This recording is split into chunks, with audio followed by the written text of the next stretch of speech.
నిరుపేదలకు ₹5 ఆహారం అందించడం హర్షించదగ్గ విషయమన్నారు railway Koduru TDP incharge Mukka Rupananda Reddy. CM Chandrababu Naidu, deputy CM Pavan కళ్యాణ్కు కోడూరి ప్రజల తరపున ధన్యవాదాలు తెలిపారు. రైల్వే కోడూరు ప్రభుత్వ ఆసుపత్రి వద్ద అన్న క్యాంటీన్ను రూపానందరెడ్డి, జనసేన ఎమ్మెల్యే అరవ శ్రీధర్ ప్రారంభించారు.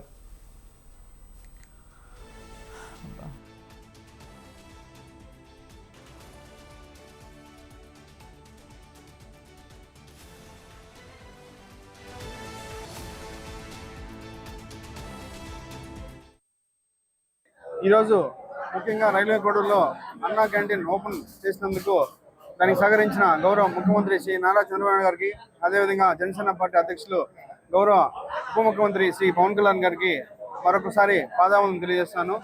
రైల్వే కోడూరులో ఎప్పుడు అన్నా క్యాంటీన్ అనేది లేదు. అందుకు ఈరోజు స్టేట్ వైడ్ 62 అన్నా క్యాంటీన్లో మన రైల్వే కోడూరు కూడా ఒకటి యాడ్ చేసినందుకు మరొకసారి రైల్వే కోడూరు ప్రజల తరఫున, రైల్వే కోడూరు పేద ప్రజల తరఫున అన్నా క్యాంటీన్ వాళ్ళకి సహకరించిన మన ముఖ్యమంత్రి గారికి, అదేవిధంగా డిప్యూటీ సీఎం పవన్ కళ్యాణ్ గారికి రైల్వే కోడూరు ప్రజల తరఫున ధన్యవాదాలు తెలుపుకుంటూ సెలవు తీసుకున్నాను. ఈరోజు ముఖ్యంగా రైల్వే కోడూరులో అన్నా క్యాంటీన్